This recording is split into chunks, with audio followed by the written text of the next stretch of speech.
We have Stephanie Hudson. She has quite a long queue, so we got to get moving. Yes, okay, we're ready. Sorry, Steph. Yes. Oh, back again. Back again. Awesome. All right. So, oh my gosh. I don't even think I need questions from your fans because I know so much about your books, but I'm going to have your questions here anyways because go for it. Smart Fire anything up. I know you are so good about that. All right. So let's first talk about who you are. Okay. Who are you? Oh, sorry. So I am Stephanie Hudson. I am author of the Afterlife world, I should probably say, because there's so many spin-offs and they're all part of the same world. But yeah, that's I write paranormal romance primarily. And it's been a journey. I've been doing this for a while. Well, I've just published number 50. So yeah. 50 books. 50 books. That is an insane amount of books. Thank you. Such a short time. Really? I published my first book 10 yeas ago. 11 years ago, actually. I should remember that because it was the year my daughter was born. But I've been writing for 13 years. So it took me like 2 years to get the first book published. And, I tried to do it traditionally published and then heard about self-publishing. And I was a waitress at the time, so this completely changed my life. So, of course, absolutely. Yeah, absolutely. So a lot of people don't realize that this is actually more of it. Yes, it's actually quite funny. People walk up to you and say, "Oh, are you going to FFB?" Yes, they do. They do. You're very gracious about it. Thank you. Thank you. I am like, yes, I'm going to be there. I'm the founder of FFB, so I started this and what it's grown into, it just blows my mind. It really does. To see so many people where they're traveling in and they get excited about it. And I think the difference where I've done a lot of book signing events and they're great, but we really wanted to do something with a bit of a difference. Mm-hmm. And, to have a themed ball at the end because, these events, they just feel like one big party anyway. They do. And you just want that space where everybody can come together in the evening and have a special moment where they get in their ball gowns or they get fancy dress. And I just love it. It's just magical. It really is. I think that's the word. Yeah, and it's nice, I think we talked about this before. It's like, as women, right? We have these fancy formals we go to as we're growing up. At school. We got prom, we got things like that. Especially in the States, they're big about all of this. But then once you graduate from high school, I know. There's not much out there. You don't have really an excuse to put a ball gown on. It's not like you can say to your husband, I'm going to put on a ball gown and let's go to the Outback. Exactly. Yes, I know.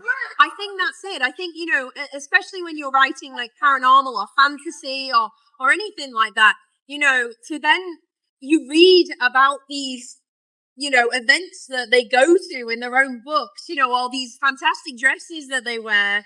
And you want to be involved in that. You want to be a part of that. And I think it just is a great way for people to express how they feel about the books that they're reading. Yeah, exactly. So everyone can fangirl. Everybody can fangirl. That's not just a plug. It is legit. Love it. I know.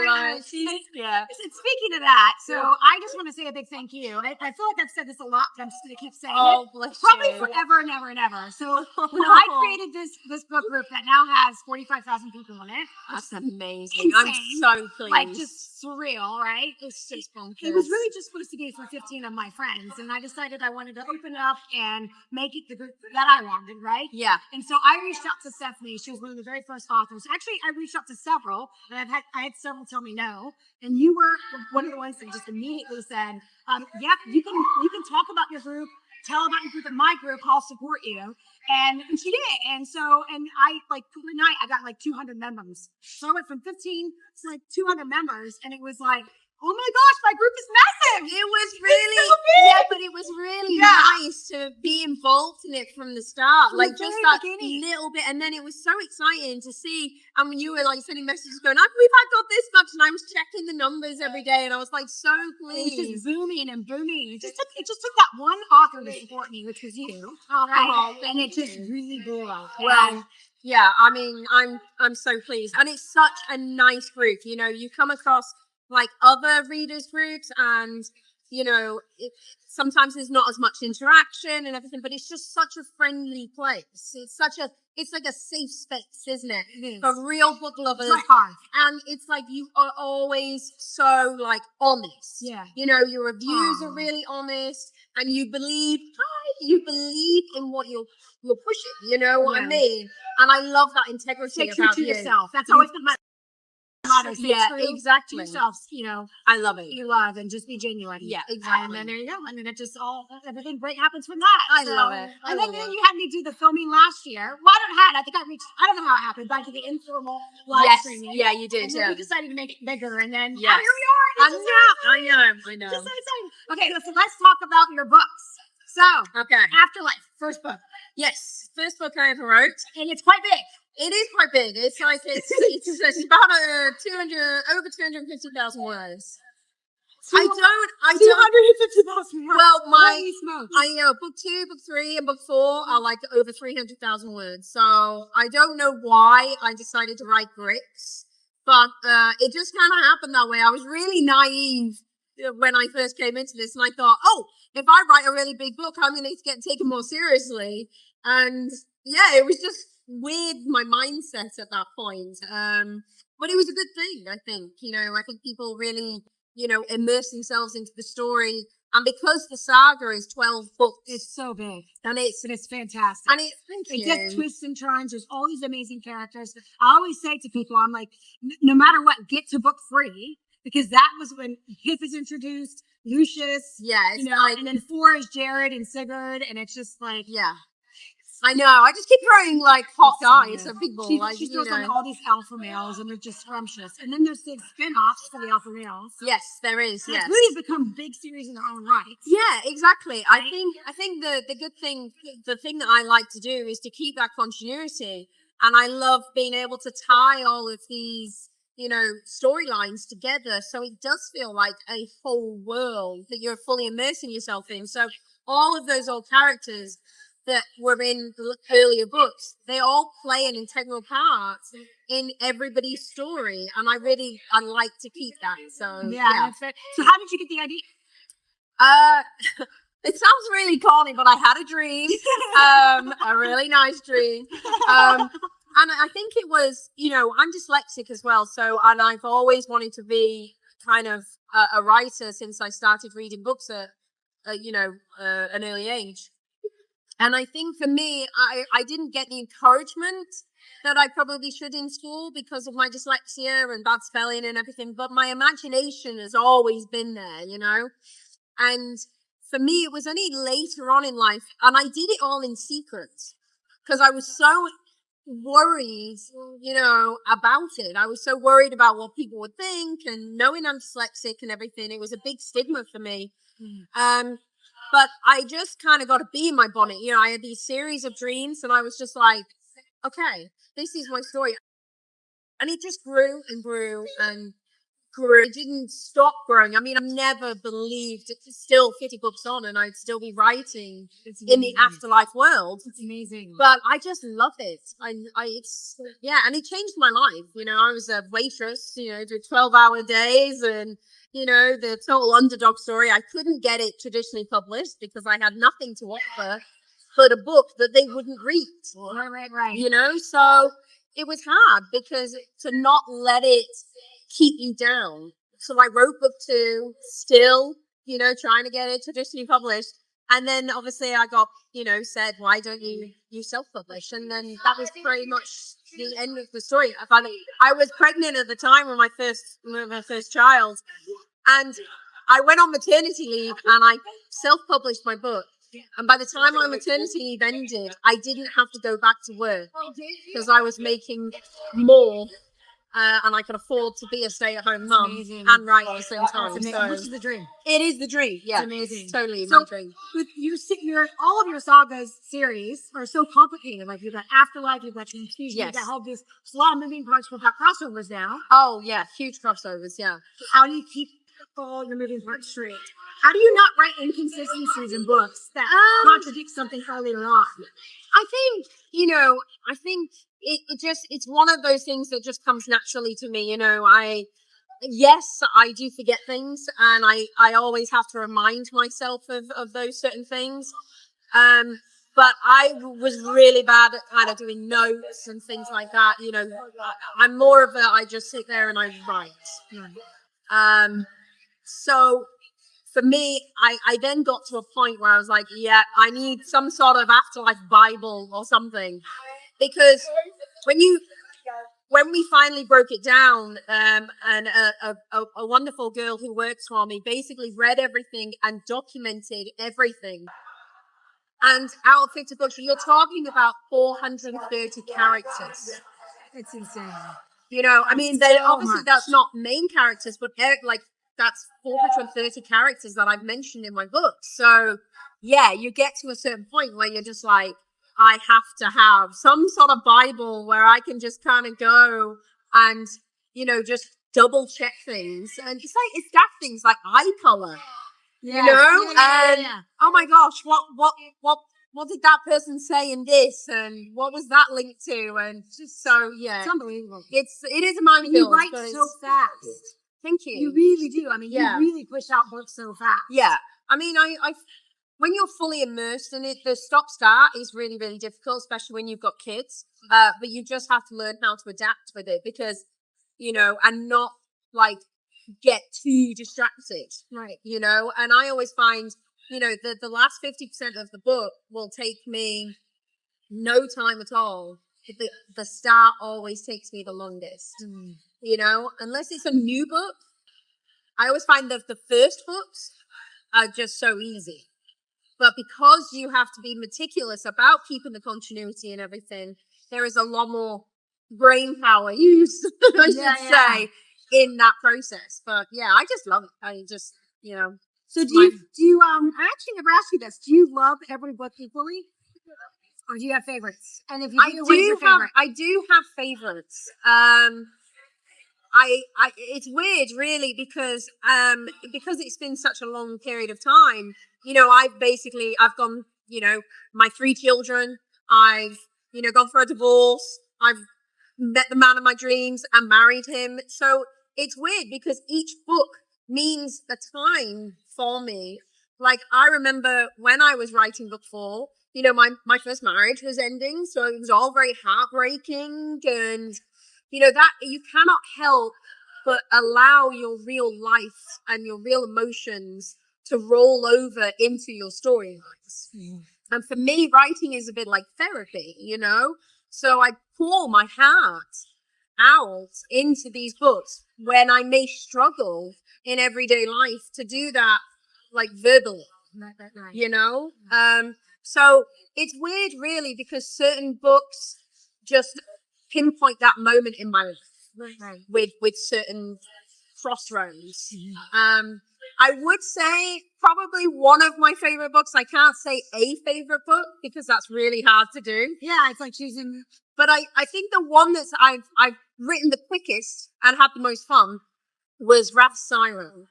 I was wondering if it was the Siren. Yeah, because the Siren books are great for me because they're only the 2 books, even though it is a series. It's like, you know, it'll be a 22 book series eventually.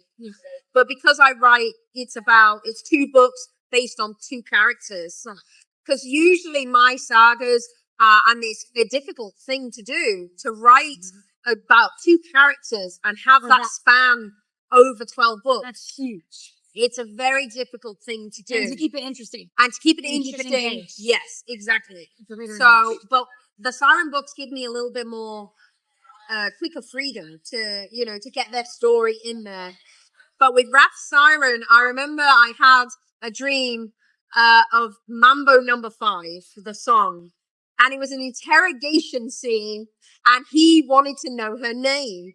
And she decided to just sing Mambo number 5 and kept on giving him all of these random names, and he was getting more frustrated. But it was such a funny dream. It is funny, yeah. And I knew that had to be in a book. So, and those 2 books only took me 10 days to write, back to back. That's insane. So yeah, I was really pleased with that one. It just flew. It And was like, and I think that's the one that's my favorite, right? Yeah. All of them, right? Because Yeah. I like the whole story within a story, right? Yes, The whole, yes, like, yeah. you know, Afterlife. She's writing it. Yeah, It's very nostalgic to people who love Afterlife. I think so. That's definitely one you want to read. If you're an Afterlife fan, you really want to read that set for sure. Yeah, I think the thing is, for me as well, is personal level, because she is an author. So obviously her dreams and something that she's written into books are actually true. So when she steps in the elevator and she sees the hero, It's unbelievable, really. you know, I and was she's so like hooked. I was so hooked in that. Thank I you. was just like page turning. Thank you so very good. much. It was fantastic. No, it was fun. For It sure. was fun to write. Yeah, that's definitely. awesome. So I want to ask you a question from last night because it was so funny. The three things for your pick your character for the three things in the book. Yes. So the first is who would you shag? Who would I shag? So I would shag Jared. Yes. And is there any reason why other than he's just hot? He reminds me of my husband. Oh, that's so cool. That's actually really sweet. I'd never be able to read the book the same. I'm so sorry. I know everybody's like, what? But yeah, I think because my husband is a biker, and you know, there's a lot of elements of Blake in there, and I think, you know, the same sense of humor and stuff. I won't go into the stuff in the bedroom, which is similar, but I would definitely shag Jared because he reminds me so much of Blake. So And who would you marry? not yet. Draven. No, I feel bad. I've done this totally the wrong way round. But, yeah, I know. But I think for me, Draven, because he's my first hero. You know, he was the one that I first obsessed over. And I think my heart will always be in that, you know. I mean, if I could shag him as well, that would be awesome. We could throw Lucius in there as well. I'm getting off topic. Choose? I know, why choose? Yeah, I'll just have a Actually, read. did you ever write the why choose? Have you ever thought about it? Yes, I have. Yeah, I have. I think you'd be quite good at it. Thank you. Yeah, I do. You reckon? Yeah. So yeah, no, there's quite a few genres I'd love to go into. Yeah. But yeah, that's definitely, I would like to read. I think some of us, when we got into book 4 of Afterlife, I think some of us were like, is it gonna happen? Jared, Sigurd, Strayer, I know. Let's get it all going. I know. I'm so tempted. So tempted. Okay, so the next question, the last one is, who did you kill? Oh, probably Layla. Yes, I know. It was so funny, the reaction last night when I got asked that question and I said it in the panel last night, and everybody just went, yeah, like, you know, it was so, yeah, it was brilliant. And then you had someone ask a question that her name was Layla. Yes, yeah, I know. The first thing she said is, "Don't kill me." I know. Last night was great. Yeah, it was really good. I had so much fun. It was good. And you got posted in all the groups, so people can go back and watch the other stuff you watch it. And I would definitely recommend that because it was so good. It was really, really good. Okay, so I want to ask you. I know we got to get you back to your line. I want to ask you a couple questions. She has such a line of people that want her signature. I'm very blessed. It must make you feel. I mean, that's the one of the things that you love the most is all your fans. You're so into your fans. Oh my God, yeah. Well, I mean, for me, you know, at the end of the day, I'll never forget where I came from, you know, and that's why we love thank you. And for me, my fans are what keep me living my dreams every day. I owe everything to my fans. And it's like I always say, you can write the best book in the world, but unless you've got people who want to read it, it's nothing. It's collecting dust. And, you know, so for me, you know, every fan is important. Everybody who reads my book is important to me. And I love the opportunity to be able to meet them and thank them and spend time with them and get to know them. So yeah, for me, it's just everything. So, and I've actually spent some time, more time than I ever thought that I would. With Stephanie. I've been staying in the same Airbnb. We have, yeah. We've been roomies quite well. Yeah. And I can say that she is one of the most kind and caring and considerate people I know. No, you are sweet. And she's the kind of person that rolls up her sleeves, gets her hands dirty, and gets right in. She just wants to help. She wants to help set up everything. She was in there crazy gluing hot gluing her centerpieces. She's so proud of me. Thank you. You've hand done your dress. Yeah. Which is going to be, you got to tune in tonight because this dress is unbelievable. Oh, thank you. No, I'm so think I got to see it first. But she's the kind of person that she's like, I showed her my dress and she got ideas for what to put in my hair. So she went and she took the butterfly off of one of her things for her arrangements. And she went and hot glued it. And so that way I can have a butterfly in my hair tonight. You're really sweet. She's been wrapping my hand for 2 days. I mean, like, literally, I can't say. I'm not trying to, like, embarrass you. No, I am going to. I don't think people know this about you. I really don't think that they do. And I think, like how involved you are. And then also, whenever you have a book signing, you go out with your fans. You go out, and you don't see all authors do that. No. You're like, okay, we're going to go out for drinks. Can you invite everyone? Yeah. Come on. Yeah. And you sit there and you spend time talking to every single person. Yeah, I mean, I love people. I've always loved people. And, you know, I will talk the ears off a donkey. You know, I absolutely love it. But, you know, for me, being able to talk with my fans it's like, being an author is quite a solitary thing. You know, you're in your own head, you've got your own story, and you're writing it out there. But when you meet fans, it feels like people are inside your brain. You know, it's like you've invited people into your little world, and you can get excited with them. And you know, it's just I like I said, you know, when I do these book signings, I don't just want to sit there and sign books. And that's it. I want to chat to people. And sometimes you have a time constraint, so you can't spend the time that you want to. But for me, it comes later. So like tonight, you know, I can walk around and chat with my fans and dance with them and drink with them. Yeah. And that's the same thing when I do the smaller signings. That's why I always arrange somewhere for us all to be. And it's beautiful because I get to see these people again. Yeah, I know, and you become friends with them. Yeah, I do. These lifelong relationships. Yeah, I do. Unbelievable. Yeah, you know, and it's incredible. It's fantastic. So it's awesome. Yeah. All right, so let me ask you because I got to get you back to your line. Okay. 1 second. Let me get. I can't get my. It's my hand. Okay, there we go. Oh, bless you. I know. Okay? See, this is what I'm talking about. Okay, so I have them highlighted, so I want to ask. Okay, are you going back to the States for another book signing? Yes. So we are planning a bigger book signing next year, where we're going to be traveling around.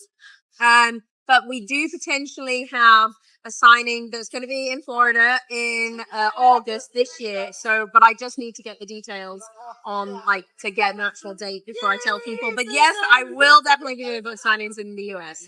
So Katie, so these are actually from the groups. So you guys had put questions in the groups and we collected them. That was from Katie Freeman. Okay, so now I have one from your group, Steph. Mary Hadfield. Oh, this might be a long answer. Okay, we'll just do it. In what direction do you envision your writing going once you have rounded off the Afterlife series and spin-offs? That's a big one. That is a big one. I mean, for me, you know, Afterlife, it's a funny beast. You know, I envisioned only doing certain spin-offs, but the more characters you write, the more spin-offs you want to do, just because I've always said that you have like a backstory for all characters that I write, and sometimes those backstories never get heard, and you want them to be heard. So I think I'm probably going to be writing part of the Afterlife world, in all honesty, at least for the next 10 years. But I would like to start alongside that new series, and, you know, also like focus on other things, other genres and stuff like that. So yeah, that would be where I envision that going. Okay. Then this is from Judith Kara. On average, how long does it take from starting to write the story to having it out there on sale? Because none of your books are short. If life doesn't get in the way, I can usually write a book comfortably in 2 weeks, and then have a week to edit. So this is why I can usually bring out one book a month. And once I'm very funny because I only read my book the once. I never used to do that at all. I used to write a chapter, edit that chapter, and then send it off for editing. So I don't ever, my editing process I have an editor, but she only touches the grammar, but nothing of the story ever gets changed. I don't have anybody change any element of the story. Like, I'm so, like, this is my baby. This is how it should be. But to be fair, I've never had anybody try to change any of the story. And, you know, because, and I don't think they would want to, because, well, they don't, the impact it could have. Exactly. Yeah. So, which means the editing process is very quick. Right. Which means as soon as that's been edited, that is out. You know, I put that out straight away. Just so that, you know, fans aren't waiting and, you know, I can keep that flow and stuff. Because the hardest thing is when you have a long period of time when you're not writing. It's harder to get back into it, you know? Right. So, yeah, I keep current. So that's basically it. All right, I've got one more question because we need to get you back. So it is Louise Jones. Actually, so did you have any support in school for dyslexia? None. A lot of people don't realize that you're dyslexic. Yeah. So and you've written 50 books. Yes. And you're dyslexic. Yeah. I think for me, I mean, in school I wasn't helped with my dyslexia. It, you know, obviously, you know, you're talking a while back now. I won't say how long. But you're talking a while back, and that's the thing, you know, I didn't do well in school, you know. So I wasn't very academic. I loved history, but I failed history because I couldn't spell, you know, and I was getting things wrong. So it was frustrating for me, and it was hard for me. Obviously, as I've grown old, and which is why I've probably always been catering businesses. I've always been a waitress, I've always been a barmaid, or, you know, I've worked weddings and things like that. Because I didn't have the confidence to do what I really wanted to do. I didn't think I was good enough. And it was only later on in life that I wrote Afterlife for me. I never ever believed this was going to go anywhere. It was only after, you know, my family had read it and they said, if you don't try and get that out there, it'll be a real crime. You know, because they thought it was, thank you. Yeah. But, you know, you've also got that thing, it's like, my mum liked it, you know, that kind of thing. Yeah, exactly. So I tested it out on a few people and they really loved it. And yeah, it gave me the confidence and push that I needed. But I remember, I'll never forget it. I was there, I was pregnant, overly emotional, and I'd uploaded my first book, and it took me about 3 hours to click submit. And I was pacing around the room. I was trying to talk myself into doing it. I was talking myself out of doing it. I was having this weird, like, kind of breakdown. I was like, and then all of a sudden I just went, and then it just went. And I was like, that's it. There's no going back. There would have been a going back. I could have just deleted it, but I was like, there's no going back, you know? And I think that was, yeah, it changed my life. That one moment of clicking that button just changed my entire life. And when I look now, in so many ways, because it's not just the books, like here we are. Yeah, I know. No. It's bonkers. It's an underdog story. It is an underdog story. But I'm not just proud. I'm proud of myself, obviously, because I think anybody who should always be proud of themselves. But I'm proud of everybody else. I'm proud of everybody who's been with me on this journey, you know, and I never, ever forget that. And, you know, some people, my PA, Claire, you know, she was a fan, and I literally, I found out she was going to be in London doing the Quarter Moon tour, you know, where it's mainly based, and I jumped out of a bush and surprised her. And yeah, did you not know that? No. So, yeah, 3 of my fans. And I surprised them, and 2 of them work for me today. You know, they were my bridesmaid when I got married to Blake, you know, and I think that's, yeah, it's just lovely that she has been on this journey with me ever since the 4th book. And you know, it just means a lot. It means an awful lot to me. Okay, so just to wrap up, is there anything that you want to say? Any new scoop that's going on? Anything you want to tell everybody? Yeah, I mean, you know, I'm obviously still writing. I'm going to be writing Hellbeast. I'm going to be writing more Siren books. I am going to be writing the next Vincent book, which I know is, one of the big things. So I will be finishing Vincent's. So basically this year is all about finishing things, you know, Imp and the Beast, Vincent, and next year will be more about starting new series and stuff like that. So, but pretty much if you like the character, they'll probably be getting their own book at some point. So, and I'm also writing the Afterlife script as well. So I'm working with a script writer to do that. So that is, I'm gonna go.